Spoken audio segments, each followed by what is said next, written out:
Hi, my name is Lenore Jackson-Pope, and I'm a nurse, and I'm here today from Mass General Brigham. I'm part of the Outreach Recruitment Engagement Corps for the Massachusetts Alzheimer's Disease Research Center, and I'm very happy that you've joined us this evening to learn about Alzheimer's disease and how someday we might be able to have a cure for this disease if we all work hard. So thank you for coming.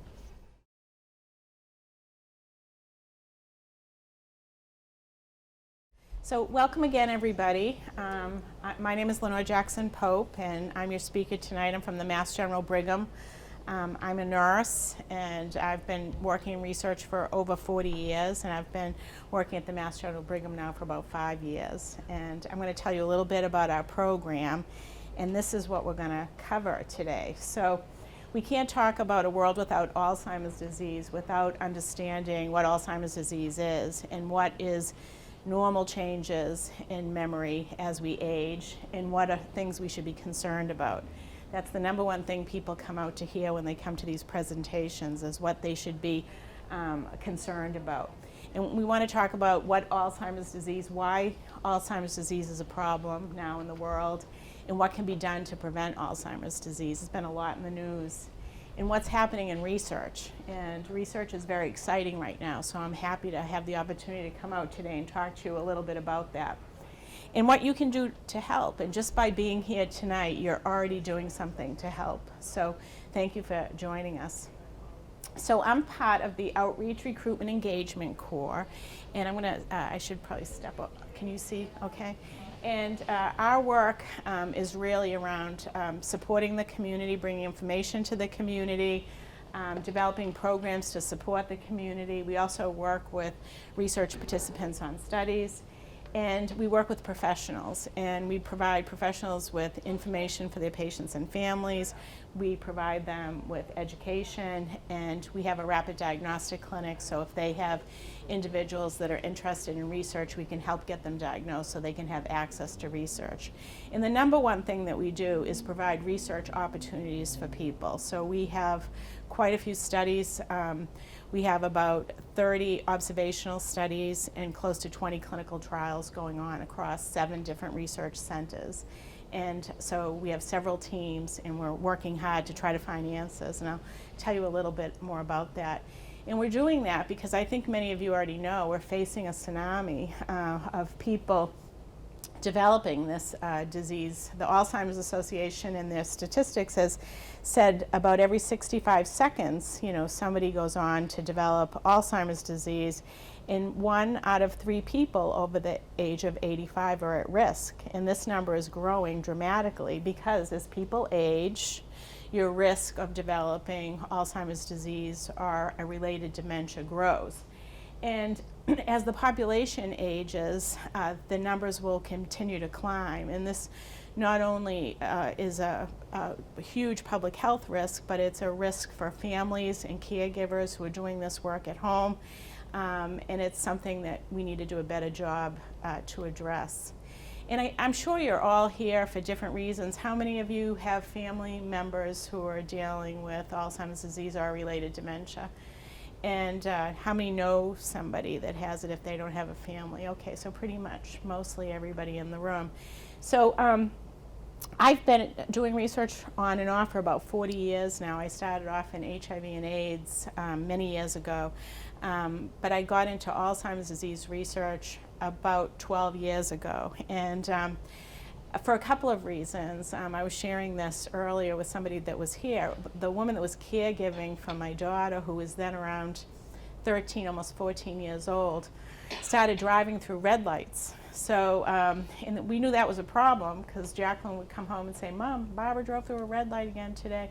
And I was wondering what that was all about. And then one day she pulled in, and there was a police car behind her, and the policeman said, "You've driven through a red light today. I'm going to have to give you a ticket." And she said, "There's nothing wrong with what I'm doing. That sign shouldn't be there." And I thought, oh no, that's a major problem, major red flag, because her judgment was gone. So things needed to change. And then not too long after that, I got involved. I worked for the Alzheimer's Association, the Massachusetts New Hampshire chapter, and did some work with them and their medical and scientific team. And my friend, who was a nurse at Mass General, started telling me that she was having problems. Her days were getting longer. She'd be mixing medication and forget the dose. And one day she was hanging blood and dropped the bag of blood and couldn't understand what was going on with her. There was some changes. She had some family issues. Everybody attributed it to stress.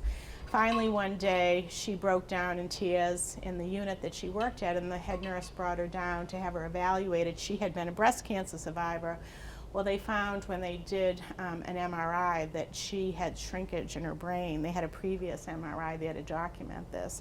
She got worked up, and we found out she had early onset Alzheimer's disease. She was raising her granddaughter. No one saw the signs. She was very sick and had progressed quite rapidly. And even myself, who worked at the Alzheimer's disease at that time, was not thinking that this person had Alzheimer's disease, this person that I loved.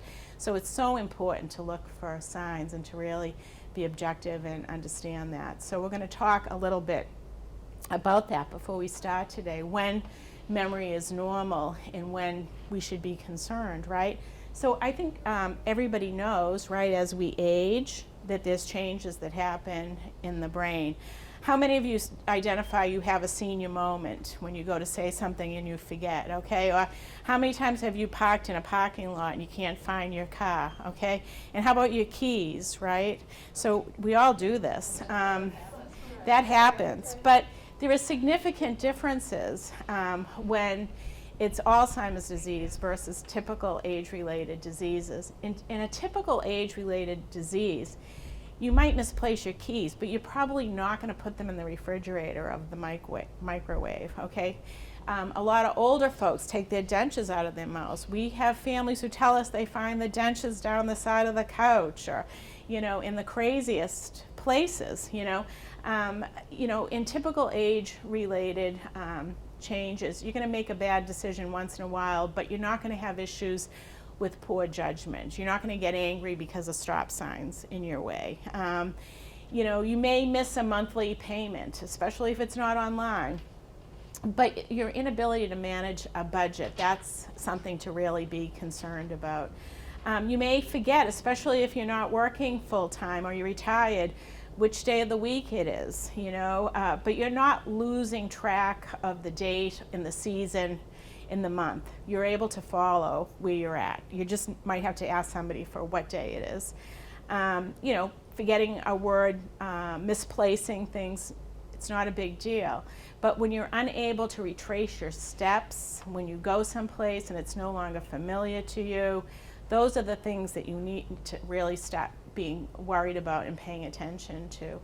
And it's becoming serious if you find somebody stumbling and they're asking the same question over and over again, or if they're getting lost in places that they've known well.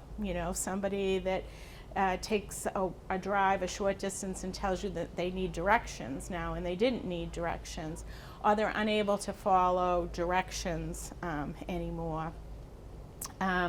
Becoming more confused about the time of day and people and places, people they've known well and then now can't remember.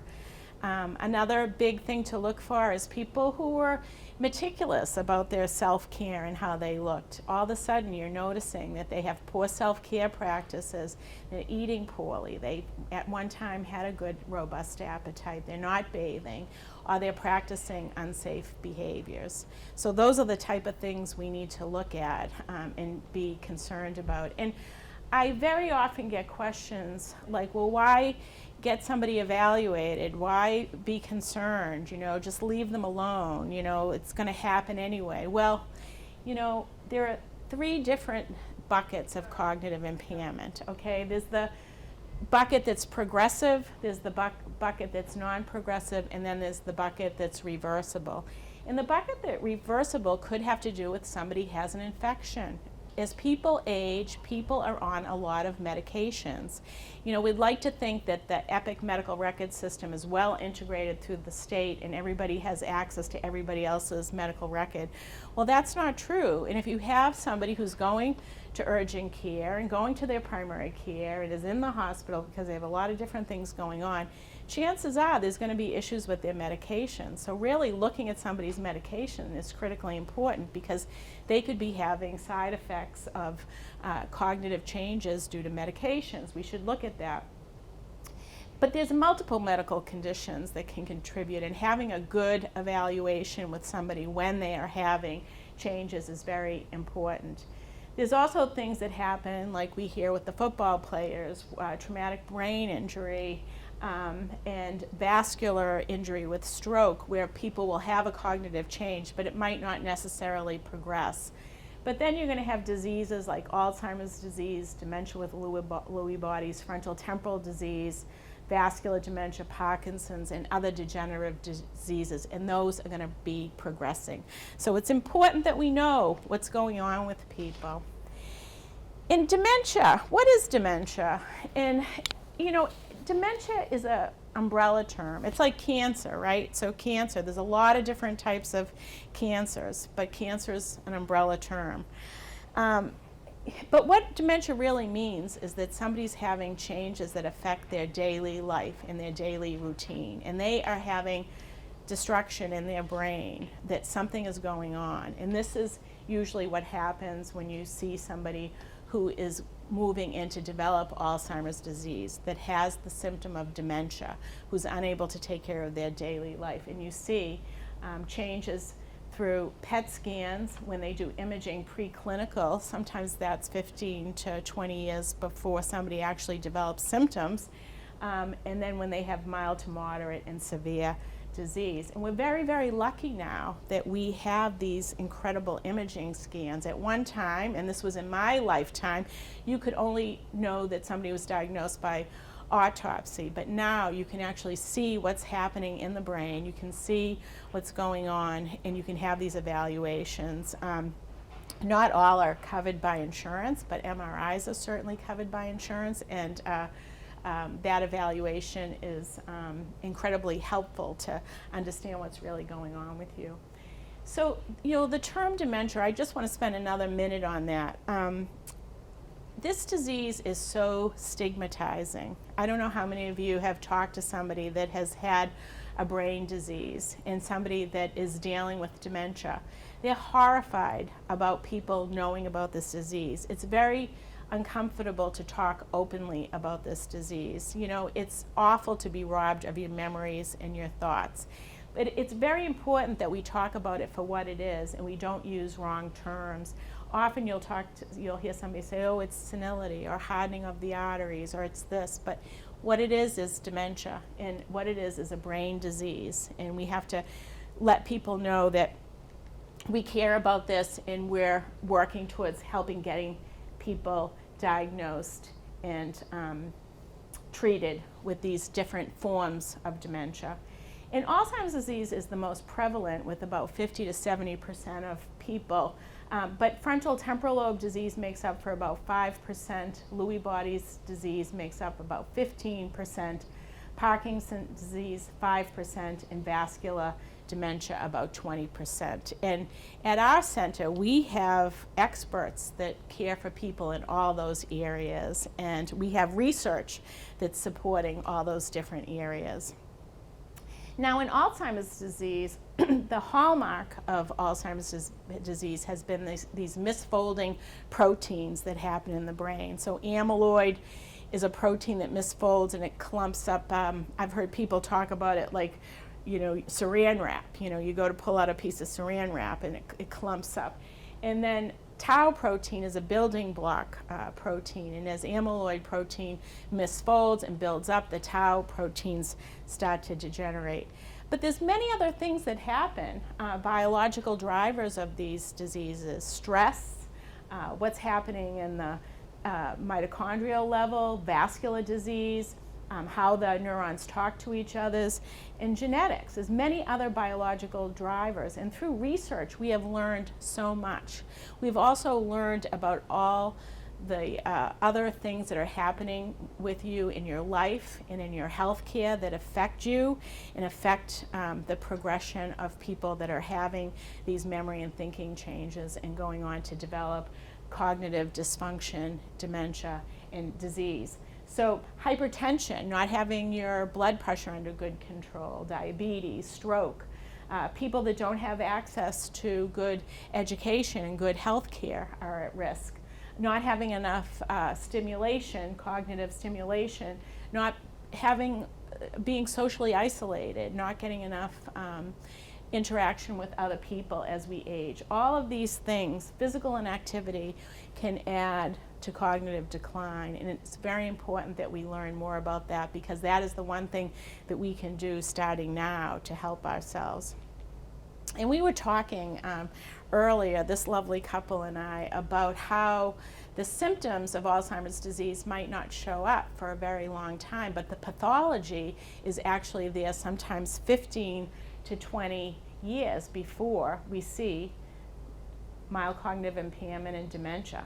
So the red line is normal aging. Over here you can see cognitive decline, and the number of years can be quite dramatic. So we've had a lot of failures in clinical trials over the years, because we've really looked at most of our studies down here and down here. So when people were much significantly affected by brain disease. So their brain had already had significant changes. But what we're doing now is we're looking at people much earlier, now in the preclinical stages, and I'll be talking about a study that we're doing for prevention in this area that's very exciting to us. So that's just something really important to talk about. So what can I do? What can I do? People say, what can I do? Well, you can talk to your doctor. That's something everybody can do. And people say, oh, my doctor doesn't listen to me. Make them listen to you. You know, tell them you're entitled. Everybody's entitled to have a cognitive evaluation. It's a baseline test. There's nothing wrong with getting it if you need it. It's, you know, for people over 65, your doctor's supposed to be asking you questions. It's called the wellness exam. It's okay to have these cognitive tests. It doesn't mean there's anything wrong. It just gets a baseline done for you so that you can be followed over a period of time. But if your primary care doctor is anything like most of the primary care doctors I know, they're busy, right? They have about 15 minutes to take care of you, and if you come in with a problem, then they have even less time to take care of you. So they might want to send you to a specialist, and there's several specialists that can help you get a cognitive evaluation. Geriatricians, geriatric psychiatrists, neurologists, neuropsychologists, all of those folks can help with cognitive evaluation. We have two great centers that do cognitive evaluation at Mass General Brigham, both on the Brigham and the Mass General campus. And I'll be talking about some studies that are available where people can get some free cognitive evaluation through a study if they are interested in doing that. So why also get a diagnosis is that if you are dealing with Alzheimer's disease or related dementia, you need to start thinking about how you can also help and support your care team who are going to help you if you have this disease, because it is the longest loss for caregivers. You know, caregivers, they really support you, and they need to understand what they're up against, and they need to help build a care team as early as possible and get everybody involved. And it's not easy. It's not easy to get family members talking about this and get everybody involved in supporting you. You also need to get information. So access to research, for example, doesn't come easily for everybody. Not everybody's getting those research opportunities. But if you're diagnosed early enough, you can seek them out and have time. Most studies are done for people early, either prevention with mild cognitive impairment or early Alzheimer's disease. Studies are not available as often for people who have the disease and have been living with it for a long time. So what can we do for prevention, right? So I think we all hear about physical activity, and one of the doctors that I work with, Seth Gale, he's a great guy, and everyone always asks him, well, how much do I have to do in aerobics? How high do I have to get my heart rate? He's like, move. Are you moving now? Move some more. Move, walk, do anything you can do. Just get out and be active. Whatever you're doing now, step it up a notch. That's what he says. Eating. common sense. How many of us have heard about the Mediterranean diet? We all have, right, for years, and what we can do, and the DASH diet and the Mind diet. Well, it's all about eating sensibly and eating a lot of vegetables and fruits and healthy oils and staying away from carbohydrates and fats and limiting those, you know, so that we can keep our weight down and keep our blood pressure down and stay healthy. It's healthy heart, healthy brain, you know, it's just, if you think of it that way. And social engagement. We know now for sure, studies have shown that people that are more socially active, more engaged with family and friends, who come to things like this, who are involved in their senior centers, who are out and about, will do better. Their cognitive decline will be much less because they have engagement activities. And also doing things that they haven't done before, cognitive activities like taking classes or learning a new language or reading something that you don't normally read. Just doing something that is going to change the way your brain is thinking and working and firing and just creating new stimuli for your brain is really important, and it's another thing that you can do. The other things to think about are sleep. Getting a good night's sleep is really important, you know, 7 or 8 hours. We do know now that there is some mechanism in which amyloid at night, when you're sleeping, is actually, you release some of that, so you're getting rid of a little amyloid during sleep. And if you don't get enough sleep, the buildup is continuing. Stress management. We also know that stress contributes to people with Alzheimer's disease and related dementias. It contributes to the pathology. So reducing stress in your life. We talked about medication management, making sure you're on the right medications for you, and just taking care of your overall health, you know, and starting now. I mean, I see a lot of young faces in this room, so, you know, you start now. It's never too late, but the earlier you can start, the better. But we've been doing a lot, and this is where we get to the part where we talk about having a world without Alzheimer's disease. So all these things we've learned about you know, prevention and about what happens in biological changes in your brain and what happens as we age, normal individuals versus people with disease.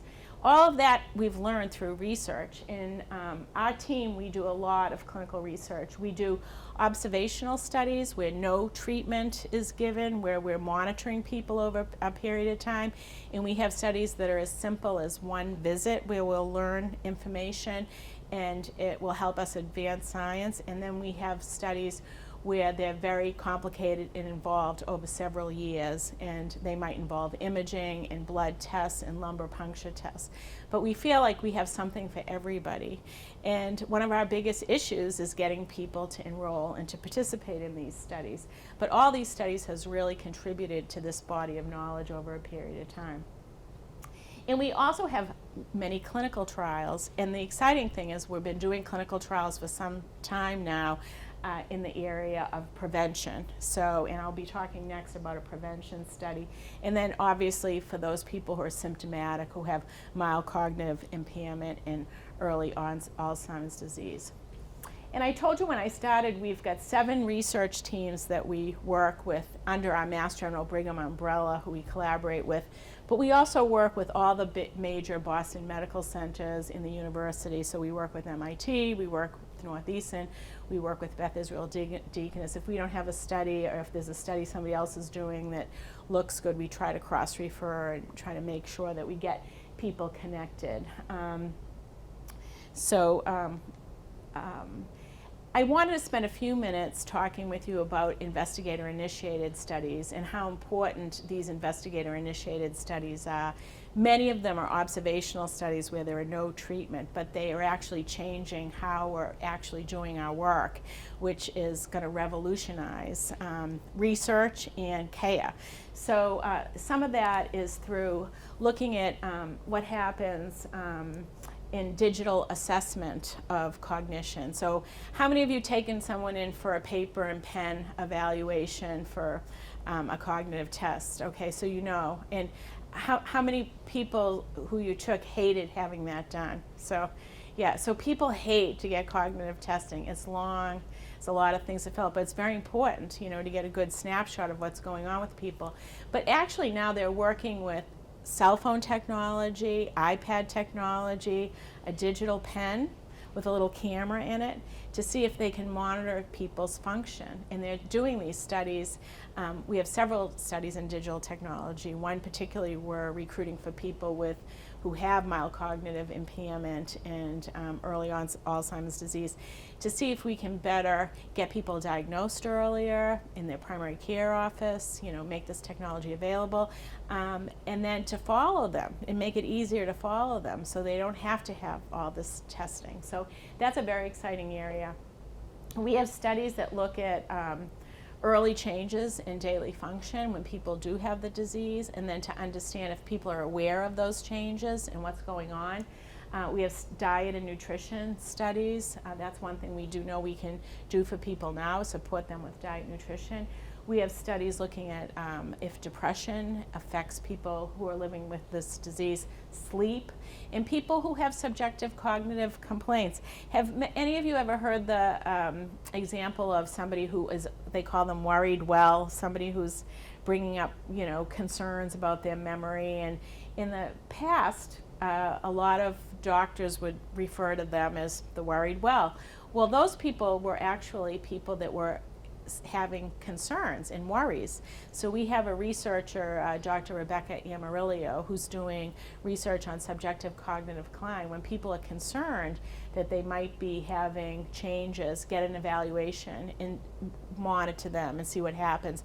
Her early work has shown that sure enough, if people are concerned, we need to be concerned because they are having changes, and we need to follow those people and see what's happening with them. So we have lots of really exciting observational studies, and these studies actually help us to build better clinical trials because we better understand what's going on so that we can do better quality research. So they're very important.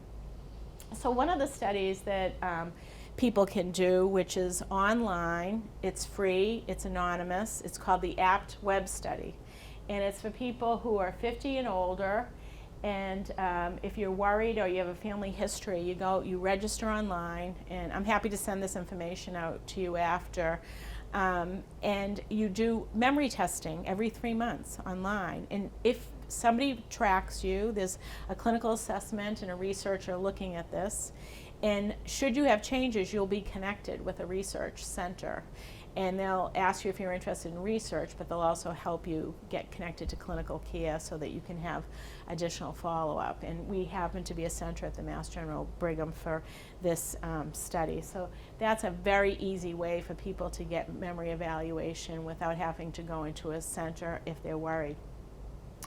Now, this is a very exciting study. This is called the AHEAD Clinical Trial Study. And the AHEAD study is a prevention study, and it's a study of a monoclonal antibody, which is an antibody that will remove plaque from the brain. And if anybody heard the news yesterday about the new medication called lecanemab, right?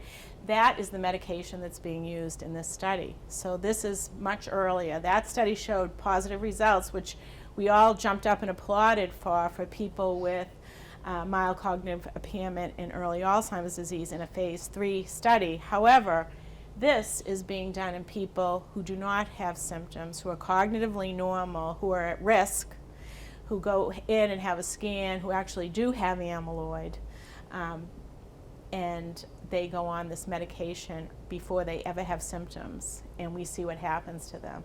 There's currently a study called the Anti-Amyloid and Aging Study, the A4 study, also run by Dr. Risa Sperling, who's a leader in this area. And that study is just actually coming to full enrollment, so we'll be getting results on that study soon, but that's with a different medication. That medication is solanezumab, which is a different monoclonal antibody that has a different interaction. You know, they all work a little bit different on these plaques. So this study is enrolling at our site, and I have there's plenty of information on our website, and I'm happy to give people additional information should they want it. We also have several studies for people that have MCI and early Alzheimer's disease. And some of them are fairly unique and interesting because they're looking at different ways to impact Alzheimer's disease. And I'm not going to go through all of our studies today because there's so many of them. But on our website at www.madrick.org, which is in all your information, and on this that I gave you, we have a Join a Study page. And you can go and you can see the listings of all the studies we have available in every different disease area. And you can peruse and just look and see what you might be interested in. But this study I thought was interesting to share with folks because this study is using the BCG vaccine, which is the same vaccine that UNICEF and WHO uses for the treatment of TB. Has anybody heard about this TB treatment before? They're doing this because immunity is a big issue, and they're looking to see what the effect is on potential T cells and to see if this can help the immune system and possibly minimize the risk of inflammation and help people, dealing with Alzheimer's disease. So it's an exciting study because it's a new approach. It's something that hasn't been done before. We also have a very important biobank study that we're collecting blood and cerebral spinal fluid and other bodily fluids to gain a better understanding of all neurodegenerative diseases. So some very important work in a lot of different areas, and all these study teams work closely shoulder to shoulder to share information so that they can improve the quality of research as we move forward. So I gave you information on two very simple studies in your packages. One study is, they're both called the Memory and Aging Study, but one study is actually a longitudinal study that's looking more at all neurodegenerative diseases, but it's enrolling people who have been particularly underrepresented in research. So I don't know how many of you know, but the Black community is actually impacted 2 to 2.5 times more than the white community, and the Latino community is impacted 1.5 to 2 times more. So it's very important that we provide access to all communities, and we have not done a good job at this as researchers. And a lot of it has to do with getting the word out to these communities. And so I did in your bags today put information in both English and Spanish, and I ask you that if you do know friends who are bilingual, who are Spanish speakers, or if they just are primary Spanish speakers, we do have this study available for them, and we'd love for you to just share what you learned today and make that available to people. So that study is a little longer, but then we have a memory and aging study that's being done that is a one-time study. This is to look at blood biomarkers and how we can improve blood biomarkers. So it's actually just doing a blood draw and some memory testing. And we're using it as a gateway study to actually help people get connected to other research opportunities. Because as you know, not everybody wants to jump into a clinical trial or start coming into Boston for several visits. So this is a nice way where people can figure out, is this something that I'm interested in? Contributing to the science in an important way, but then determining whether or not they would like to do something else. And this study is actually for folks 45 and older, and that's enrolling 1,000 people at Mass General Brigham, and this is being done in the Charlestown Navy Yard campus. And I can give you more information about that as well. And we really can't offer these studies without providing transportation. So if people need transportation, particularly for these studies, we will provide it, and we will also reimburse people for transportation and pay for their parking. So that's something to let people know.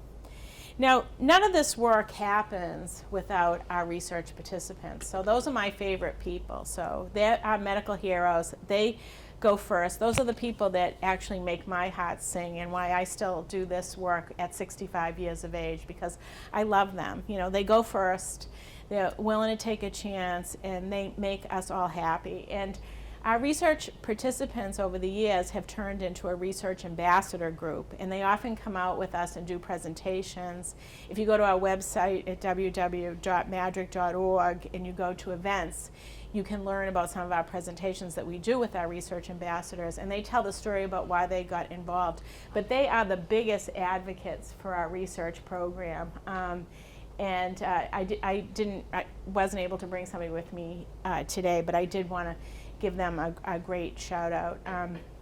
But these are some of the things they, tell us, is that they love being part of a research team. We have a big study that's coming to a close, and the big question is, well, what are we going to do next? We want to do something next, and it's complicated. We have to wait for the results of this other study and figure things out before we can offer them something else. But they feel like somebody else is looking after them. They feel like they have another level of health care that they don't have otherwise, and they like being able to talk to the scientists and the researchers and the young research staff when they come to the clinic, and they become really invested. And during the pandemic, we have 7 different research teams, and they all found ways to stay connected with the research participants in different ways, because we had to close down research at Mass General Brigham because of COVID. So we found ways to do infusions at home and to continue the research going, but we had to have an interruption. And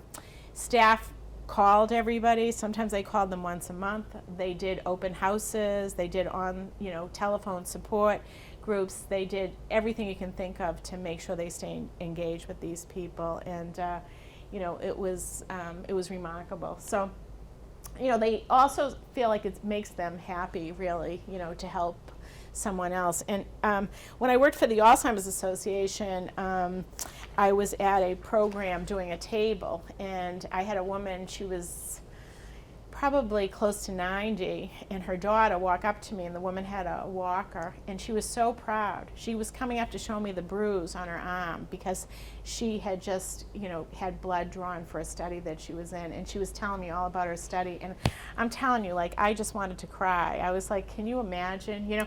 And the woman's daughter said, I know, she makes me drag her all over heaven and earth to be part of this study, but you could tell the daughter was just happy that it gave her mother some happiness to be involved. So these people are quite remarkable. So resources, where do I find resources? So I did bring you a lot of resources today. We have a robust website with everything I've talked about and more. So if you go to our website, it's available to you. We also have a Facebook page. Please, if you are on Facebook, please like us and follow us and share us, because we want to get the word out. We're also on Twitter, and I don't know, Christine Brown, who's the head of our social media, has us on everything. She's amazing. And you can call us, and people don't have to have access to technology. We have an 800 number, and we'll call folks back, and they can call us. And you all got a magnet with that number on there, so if people need additional information, they can call us. And so my primary role when I started at Madrick was really to work with primary care physicians. So my job was to reach out and work with primary care physicians and provide access for research at their practice sites for their patients. And the primary care doctors said pretty early on, I don't really want any education, and I don't really want to have access to information right now because I'm overwhelmed. Give me information for my patients and families. I want information for my patients and families. And obviously we connected them, to the Alzheimer's Association and things like that. But they gave us very specific information on what they wanted information on. So we now have booklets that you can, in your bag, you'll see you can go on and scan this QRS code. But it's on getting a dementia diagnosis. So if you have somebody that you're concerned about, it's a kind of a roadmap that will walk you through and tell you what to do. We have one on what it's like to be a research participant. So if somebody's interested, particularly a clinical trial, because there's a lot to a clinical trial. So this little booklet gives them a little bit of a deep dive. Or caregiving, all right? You have somebody that's just recently been diagnosed in your family, and the caregiver needs resources and information. They shouldn't be going all over the internet trying to figure it out on their own. This booklet will lead them in the right direction. Prevention, a deeper dive on what we talked about today.